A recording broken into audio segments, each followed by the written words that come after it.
1월 19일 오늘의 말씀은 창세기 13장입니다.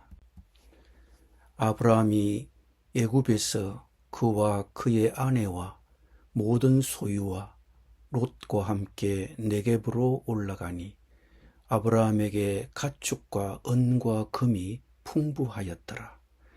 그가 네겝에서부터 길을 떠나 베델에 이르며 베델과 아이 사이 곧 전에 장막 쳤던 곳에 이르니 그가 처음으로 제단을 쌓은 곳이라.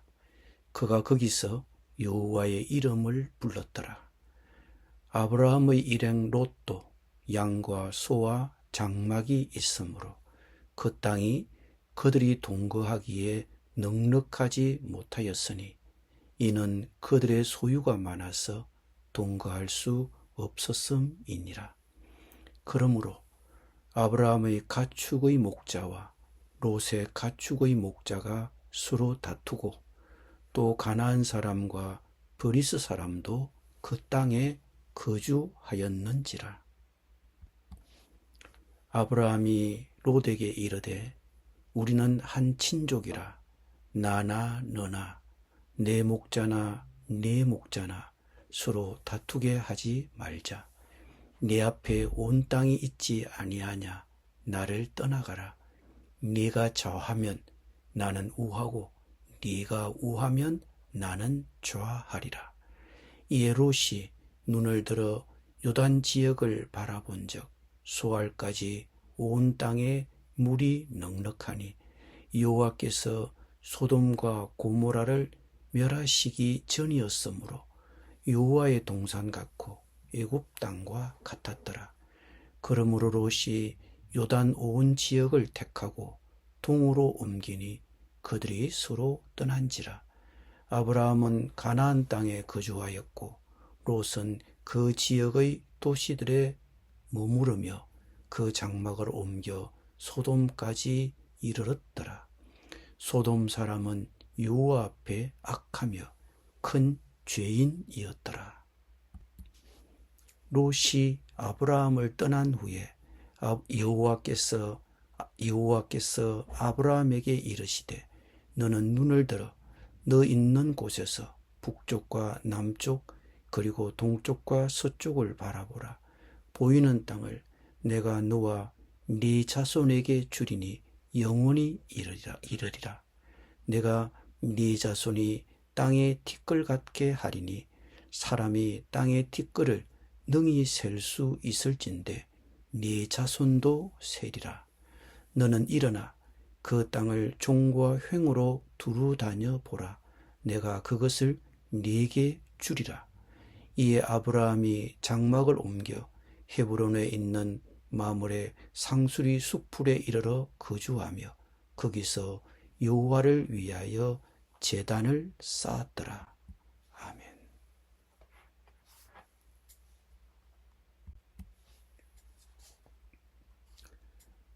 신자들은 갈등에 어떻게 믿음으로 대처해야 할까요? 우리는 갈등이 도처에 존재하는 시대에 살고 있습니다. 사회에서는 끊임없는 소송이, 세계에서는 끝없는 전쟁이 벌어지고 있습니다. 하지만 더 심각한 것은 교회 안에서도 갈등은 흔히 볼 수 있습니다. 갈등은 피할 수 없습니다. 그럼 갈등이 있을 때 우리는 어떻게 대처해야 합니까? 오늘 우리는 아브라함이 그의 조카 롯과의 갈등을 해결하는 것을 보면서 갈등에 대처하는 방법에 대해 배우게 됩니다. 첫째, 갈등에 대처하려면 평소 하나님과의 교제가 있어야 합니다. 3절에서 아브라함은 네겝에서 이곳저곳을 다니다가 베델에 이르렀는데 그곳은 그가 처음으로 제단을 쌓았던 곳이었습니다. 거기서 아브라함은 여호와의 이름을 불렀습니다. 그가 실패를 딛고 새 출발을 했을 때 그는 가나안에 처음 세웠던 제단으로 돌아가 자신의 죄를 회개합니다. 이후에 롯과의 갈등을 해결한 후에도 그는 헤브론에 또 다른 제단을 세웁니다. 아브라함의 제단은 어떤 의미를 지닙니까? 이를 통해 우리가 무엇을 배울 수 있습니까? 불화와 갈등에 신앙적으로 대처하려면 예배하는 삶을 살아야 하며 하나님과 끊임없이 교제해야 합니다. 이것이 바로 아브라함이 가족과 불화와 갈등이 닥쳤을 때 믿음으로 갈등을 해결할 수 있도록 도와해 준 것입니다. 우리는 단지 주일뿐만 아니라 매일매일 예배자가 되어야 합니다. 하나님의 말씀 안에서 살고 기도하고 예배하고 섬기고 성도들과 교제해야 합니다. 또한 우리는 성경에 충실히 순종해야 합니다. 그렇지 않으면 우리는 육체의 욕망에 쉽게 휘둘리게 됩니다. 더 쉽게 화를 내고 인내심이 부족해지며 심지어 사람들과의 관계를 끊어버리기도 합니다. 둘째, 불신자들에게 어떤 영향을 미치는지를 생각하며 갈등을 해결해야 합니다. 아브라함과 롯에게는 서로 양떼와 소떼와 천막이 있었습니다. 그러나 그들이 한 땅에 머물기에는 그 땅이 그들을 감당할 수 없었습니다. 그래서 아브라함의 목자들과 롯의 목자들 사이에 다툼이 일어났습니다. 그런데 그 당시 그 땅에는 자기들뿐만 아니라 가나안 사람과 브리스 사람들도 함께 살고 있었습니다. 창세기를 기록한 기자가 아브라함과 그 땅에 함께 살았던 가나안 사람과 브리스 사람들을 언급한 것은 어떤 의미를 가지고 있습니까? 아브라함이 롯에게 서로 다투지 말고 화목하도록 하자고 언급한 것은 단순히 롯의 목자들과의 갈등이나 목초지 부족 때문만은 아니었습니다. 그 땅에 살고 있던 가나안 사람들과 브리스 사람들을 의식했기 때문이라고 보여집니다. 당시 아브라함은 가나안 땅에서 여호와 하나님을 경배하는 몇 안 되는 사람 중에 한 사람이었습니다.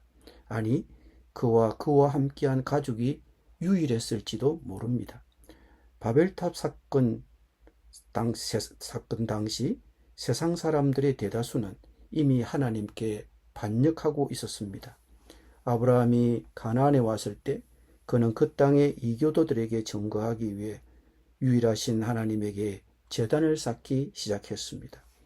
아브라함이 조카와의 관계를 개선하려고 애쓴 이유 중에 하나는 아마도 그의 신앙적 증거 때문이었을 것입니다. 특히 바로와 애굽 백성 앞에서 거짓말을 하고 실패한 후에 아브라함의 마음속에는 이 문제가 더욱 절실했을 것입니다. 아내에 대해 거짓말하고 바로에게 추궁을 당했을 때 아브라함은 아무 말도 할 수 없었습니다. 그는 신앙적 증거를 잃어버린 상태였습니다. 아브라함이 가나안으로 돌아와 첫 번째 제단을 쌓았을 때 그의 예배는 아마도 회개였을 것입니다. 이제 그는 가나안 땅에서 하나님을 영화롭게 하는 정언을 하고자 하는 동기를 갖게 되었습니다. 그와 롯 사이에 분열이 생긴다면 이방인들에게 좋은 간증은 되지 못했을 것입니다. 가나안 사람들은 저들도 우리와 똑같다고 말할 것이고 이는 그들이 하나님을 믿고 따를 이유를 없애버릴 것입니다. 이것은 우리가 이해해야 할 중요한 개념입니다. 우리가 서로 어떻게 상호작용하느냐에 따라 하나님께 영광을 돌리거나 그분의 이름을 욕되게 할 수 있습니다. 세상은 항상 우리가 서로 어떻게 관계를 맺는지 지켜보고 있으며 그것을 통해 기독교를 평가합니다. 복음 전파를 위해서는 우리의 연합이 중요합니다. 셋째로 우리는 그리스도 안에서 한 형제라는 기반 위에서 갈등을 해결해야 합니다. 아브라함이 롯에게 말했습니다. 우리 둘 사이에 다툼이 없도록 하고 당신의 목자들과 내 목자들 사이에도 다툼이 없도록 하자. 우리는 형제다. 아브라함은 왜 롯과의 갈등을 해결하려고 노력했습니까? 그리스도 안에서 한 가족이기 때문에 불화해서는 안 된다고 한 것입니다. 우리는 한 형제입니다. 우리는 아브라함처럼 갈등이 있을 때 그리스도 안에서 맺어진 가족임을 기억해야 합니다. 설령 의견 차이가 있더라도 하나님을 영화롭게 하고 평화로운 관계를 유지해야 합니다. 이러한 마음가짐으로 교회와 가정을 되살려야 합니다. 하나됨을 지키기 위해 우리는 힘써야 합니다. 넷째로, 우리는 겸손하게 타인의 이익을 우선시함으로써 갈등을 해결해야 합니다. 아브라함이 롯에게 말했습니다. 온 땅이 네 앞에 펼쳐져 있지 않느냐? 네가 왼쪽으로 가면 나는 오른쪽으로 가고 네가 오른쪽으로 가면 나는 왼쪽으로 가겠다. 하나님께서 아브라함에게 땅을 약속하셨음에도 불구하고 아브라함은 왜 롯에게 먼저 땅을 선택할 기회를 주었을까요? 그는 롯에게 땅을 가장 잘 고르도록 선택하도록 허락함으로써 자신을 낮추었습니다. 셈종 문화에서 아브라함은 족장, 즉 가장 나이 많은 남성이자 지도자였습니다. 롯은 그의 조카요 아브라함의 형제의 아들이었습니다. 그럼에도 그는 어린 조카 앞에서 자신을 낮추었습니다. 이는 아브라함의 겸손함뿐만 아니라 그의 믿음을 보여줍니다. 이는 분명 하나님께서 장차 자신과 그의 후손에게 그 땅을 주실 것이라는 믿음 때문일 것입니다. 아브라함은 자신의 권리를 위해 싸우지 않고 모든 것을 하나님께 맡긴 것입니다. 우리가 갈등에 대응하려면 믿음 안에서 겸손해지고 자신의 이익보다 타인의 이익을 먼저 생각하는 법을 배워야 합니다. 아브라함은 왜 기꺼이 가나안 땅을 포기할 수 있었을까요? 그것은 지상의 예루살렘이 그의 최종 목적지가 아니었기 때문입니다. 그의 시선은 천국을 향해 있었습니다. 우리에게도 마찬가지여야 합니다. 그리스도인들이 왜 기꺼이 이 땅에서의 권리를 포기해야 합니까? 이 땅이 우리의 진정한 집이 아니기 때문입니다. 우리가 천국을 더욱 굳게 붙잡을수록 이 땅과 그 특권들이 우리를 억누르는 힘은 약해질 것입니다. 갈등과 불화를 어떻게 해결해야 합니까? 스스로를 낮추고 타인의 이익을 우선 구해야 합니다. 가족이나 친구와 갈등을 겪고 있습니까? 어쩌면 이 세상과 그 특권들이 당신의 마음을 너무 꽉 쥐고 있는지도 모릅니다. 다섯째, 갈등이 있을 때 하나님과 그분의 축복을 추구해야 합니다. 롯이 아브라함의 제안을 받아들였습니다. 그는 약속의 땅 가나안 대신 소돔과 고모라의 땅이 마음에 들었습니다. 그곳이 애굽처럼 물이 풍부한 것을 보고 가나안 땅에 머무르는 대신 그곳으로 가기를 결정했습니다. 창세기 기자는 이렇게 말합니다. 아브라함은 가나안 땅에 살았고 롯은 평야의 여러 성읍에 살면서 소돔 근처에 장막을 쳤습니다. 소돔 사람들은 악하고 여호와께 큰 죄를 짓고 있었습니다. 결국 하나님께서 소돔을 멸망시키셨을 때 롯이 누렸던 모든 부와 명예는 사라졌습니다. 롯이 하나님의 것보다 세상을 택한 결정은 그에게 모든 것을 잃게 했습니다. 롯은 어려운 사람이었지만 세상의 번영을 기준으로 결정을 내렸습니다. 롯은 소돔의 번영을 누리면서도 하나님의 축복을 받을 수 있다고 생각했습니다. 그는 둘 다 원했습니다. 슬프게도 많은 기독교인들이 이러한 현실에 직면해 있습니다. 그들은 하나님을 따르기를 원하면서도 세상의 명예와 번영 또한 갈망합니다. 그러나 이러한 세상적인 욕망은 결국 그들을 파멸로 이끄는 경우가 많습니다. 앞서 언급했듯이 하나님께서 이 대화 직후 아브라함에게 복을 내리시는 것은 놀라운 일이 아닙니다.